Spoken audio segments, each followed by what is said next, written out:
Good afternoon, everyone, and thank you all for joining on this call. I'm Eric Kingson, a founding co-director of Social Security Works and a professor of social work at Syracuse University. I'm your moderator today. Speaking of today, today is the 79th anniversary of the signing of the Social Security Act. Marking this day, the California Alliance of Retired Americans is working with the National Alliance of Retired Americans, Social Security Works, and a national coalition to strengthen Social Security. They're working together in taking the leadership to release a report called Social Security Works for California. The report is a treasure trove of information about how Social Security works for Californians, and the report also provides data specific to every congressional district and every county, as well as stories that give life to the numbers. We'll provide more information about accessing the report. The short story on it is it's available at socialsecurityworks.org. It's also available at bit.ly/socsec, SOCSEC, CA 2014.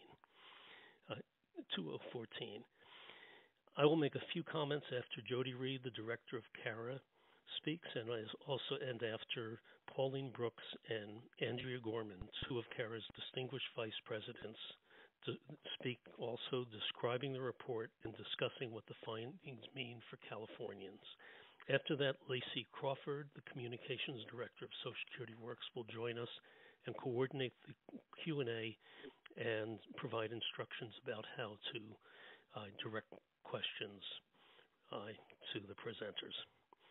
It's now my pleasure to introduce Jody Reed, the Executive Director of the California Alliance of Retired Americans. She's been that since it was founded in November 2003. She has 30 years of experience working as a valued community organizer, most of that time spent working with senior organizations. Jody? Good afternoon, everyone.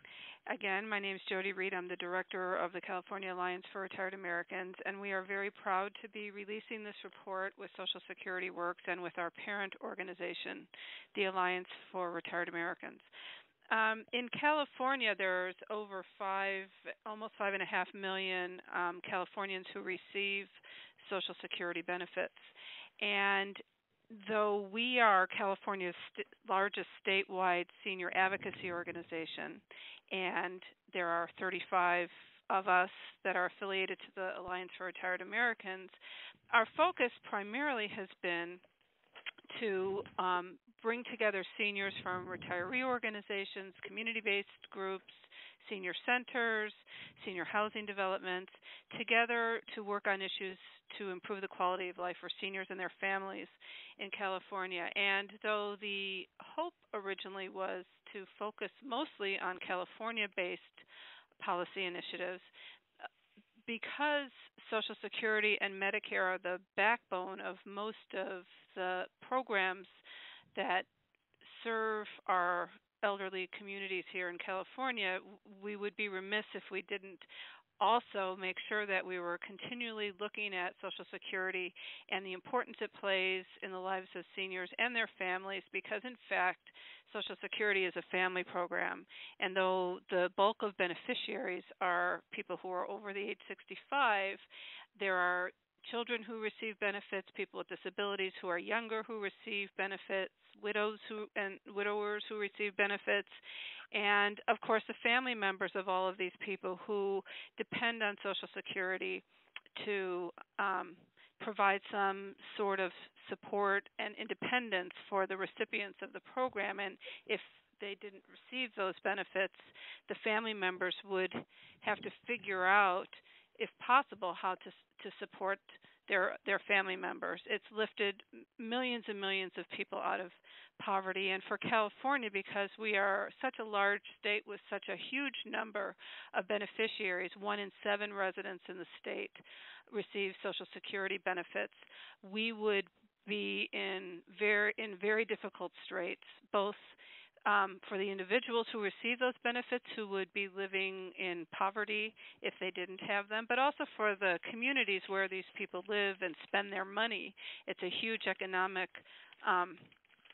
trigger for local communities, because most Social Security residents and beneficiaries spend their money in their own communities on the essential services and things that they need to live. And so we in California have been working really hard to educate not just the beneficiaries who understand very personally the importance of this program, but also to figure out how we can continue to educate the larger public, starting with our own families and circles of friends and members of clubs and religious congregations, because this program is a program that has been serving generations for now 79 years, and it is essential that the next generations in line to receive the benefits continue to understand its importance and fight for its continued solvency, for its continued growth and expansion, because it's really about the generations to follow that we need to make sure Social Security is alive and well. So we spend a bit of our time not just organizing those who understand it personally and receive benefits, but trying to figure out how we spread the word around about the importance of Social Security to the next generations. So we are an organization of about 950,000 people who we represent through these organizations that I mentioned earlier. We do our work locally through our CARA action teams, as well as through our statewide board and legislative committees, and then obviously function in cooperation with our parent organization in Washington, D.C., and Social Security Works. So I am really proud again to be here today and be able to talk about how excited we are to release this report with numbers that show in 2014 what Social Security looks like in California and how important it is to its beneficiaries, to their families, and to the larger community. And I think you'll get a sense of that when you hear from two of our board members who are going to talk a little bit about personally what Social Security means to them and why this is a program so important to protect for current and future beneficiaries. Thank you, Jody, for really setting the stage for this discussion. Now I'm pleased to introduce Pauline Brooks, who represents SEIU retirees on the CARA board and is a vice president of the organization. She's been on the board for about 6 years. Before retiring, she worked for a nonprofit organization. She has a very small pension. She lives with her daughter and son-in-law because Social Security is her only source of income, and she couldn't afford the rents in the Bay Area or afford a purchase of a home in the area. Pauline, if you would be willing to present, we would be very appreciative. Okay. Good afternoon, everyone, wherever you are calling us from the country. I am proud to say that I, as a Vice President of CARA, that Social Security, to me, on a personal basis, is very important. I want to share a little bit of my story. I'm one of those folks who worked all my life. I am 76 now, and I actually started working at 16.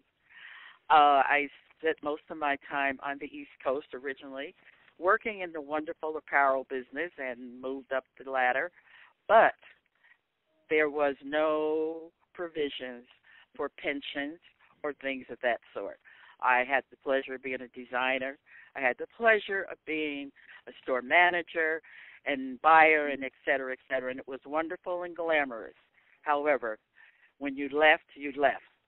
So now at this point, my retirement, my pension, is the Social Security that I worked for as I raised 2 children through college, and thank goodness they are appreciative enough that I live with my daughter and son-in-law because, as Eric mentioned, the rents here in the Bay Area are way above what I can afford from my Social Security. So it is my link, it is my life, and it's really my ministry. So as we sit here, I'm actually in a senior center where I run a shop, a boutique shop, for the benefit of the center, but I spend a lot of my time explaining and teaching what Social Security is, how important it is, and getting people actively involved, retirees, and more so their families and our families or yet to come, who this Social Security has been here for these 79 years. We want to keep it solvent. It is necessary for the lifeblood of people in California and throughout this country. So if the Social Security it has to be kept as is. It has to be strengthened. It has to move forward. And we have to encourage our legislators and the necessary folks. And more so, we have to educate our families, our friends, our colleagues, our church members, whatever. And that's what CARA does. We do this in so many different ways. We make it fun. We make it interesting. But the most important thing is that we realize that Social Security is not something to play with. It's not money that should be tampered with, because it is the lifeblood of many, many people. Again, not only seniors, but young people, widowers, widows, to children, the disabled. And it is a wonderful gift that we must continue for all Americans, so that is available for the young, our children to come, me at 76, our children who may now, and our grandchildren and our great-grandchildren, as this country continues, it must continue to educate and take care of our seniors and our community and our people. So Social Security is not a privilege. It's not an entitlement. It is lifeblood to many, many people in this country. And I can attest personally that it is the reason that I am who I am. And I thank you. Oh, thank you very much, Pauline, for sharing that really important story and your thoughts about the role of Social Security in all of our lives.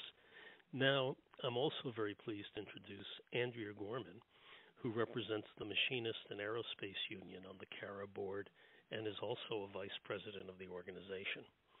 She's been on the board for about a year. She has been on Social Security many times in her life, first as a child when she and her siblings were very young, and then when she was disabled on the job, and now she receives benefits as a retiree. We're delighted that she's willing to talk with us, present her views today, and I'm happy to turn it over to you, Andrea. Well, thank you. Yes, my name is Andrea Gorman. I am a retiree with the Machinist Union, which I was very grateful for because it has helped me to be able to get a good Social Security check. But I would like to start with the first time I got to know about Social Security. I'd like to tell my story, which is just 6 weeks before my 4th birthday, my father died, leaving my mother to raise 8 children ages 2 to 12 by herself. Less than 2 years later, after struggling to support such a large family, the youngest 4 were placed in an orphanage, and the 4 older were placed in foster homes. Within 4 years, my family was able to reunite when the children qualified for Social Security survivor benefits. That was the first experience of Social Security. I was also told that was the first for our country, as we were the first children of a school teacher to receive Social Security benefits. At the age of 56, I became unable to work at my factory job. The doctors told me I was totally disabled and I couldn't work anymore. I didn't know what was going to happen to me because I was self-supporting. I was relieved to discover that I qualified for Social Security disability benefits, which I began receiving after 1 year on workman's compensation. I realized how lucky I was to receive Social Security, and that once again Social Security was there for me when I needed it. I knew when they took out for Social Security from my check that it would be the best investment of my life. My personal experience with Social Security has shown me how important the program is. The recent attempts to restructure the way Social Security is funded and allocated frightens me, since it puts at risk the best program we have for every age group. and the program that the vast majority of American workers plan for their retirement. We need to stop the negative and misleading information that is out there. We need to save Social Security for future generations. We need to protect Social Security, preserve Social Security, learn from Social Security, not destroy the best government-run program. Now retired, I continue to advocate for the protection of Social Security. I believe my life is a great example of why Social Security is one of our nation's most vital safety net program and why we must protect it. And I am so grateful to CARA, the California Alliance for Retired Americans, and to Alliance for Retired Americans, because they realize how important and how many all Americans need it. And they get the information out to all of us, and they help us get the information out to more. And thank you for helping us getting the information out on the 79th anniversary of Social Security, because a program that lasted this long, you have to know, has to be a great program. And why they want to attack it at any time is just unbelievable, because it is the best program we have. And thank you, everybody, for letting me tell my story. And hopefully everybody will call their Congress and tell them, leave Social Security alone. If they're going to do anything, scratch the cap, a few other things, but it is the best program for all Americans, and we all need it for future generations to come. Thank you very much, Pauline, for your really outstanding story, a very important story. I'm going to make a few comments, and then we'll turn this over to Lacey to handle the Q&A. I think I just organized it in 3 or 4 points. The first is something that I think Pauline Brooks and Andrea Gorman's presentation of their stories makes so clear.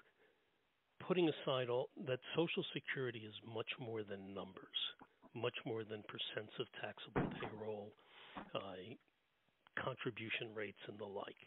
Social Security is about the people who are behind the numbers, real people, our family, our neighborhood, people in our neighborhood, people across town. Too often, the discussion about Social Security forgets to look at the real people who are affected, the people today and our children who are going to be facing a very difficult set of circumstances unless we expand Social Security. So I also, related to that, Social Security, and I will touch policy, but it's also something that it's also very important, I think, something that was said by Pauline, which is that she mentioned that Social Security is her ministry. That's really a key concept. Social Security is not about dollars and cents, and the purpose of Social Security is not its financing. The purpose is to advance the well-being of Americans and to enable Americans to protect themselves against lost wages through their own vehicle, through their own earnings and contribution to Social Security. It's also about achieving social values, the idea that we have a responsibility to care for our families, for our parents, for our children, ourselves, that human dignity is important, and that we also have responsibility to work hard, and when we work hard, we also have a right to the benefits we have earned. So that's one point. The second point is that the system works, and it works extremely well. We built this system. We built it well. The idea of our Social Security was to enable it to do some things we could not do by ourselves, enable us to protect ourselves against lost income and disability, in retirement, at the death of a parent. All of these risks eventually were incorporated in the system.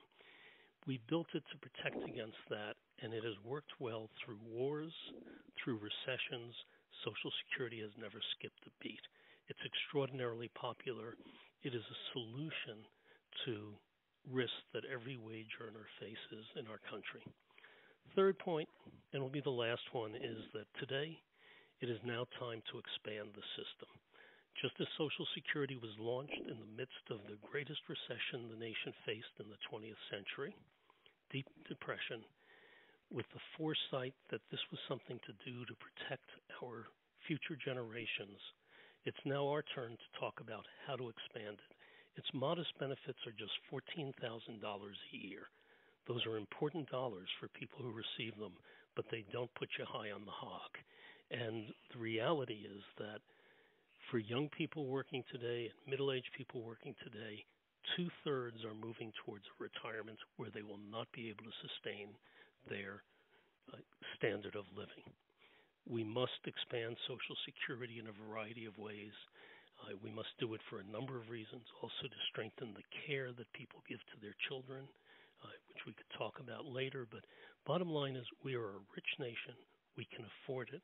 We ought to join the other industrial nations in providing an even more secure foundation for our older people, for our children who receive their basic life insurance through Social Security, and for all of us who face risks in the workforce of disabling conditions.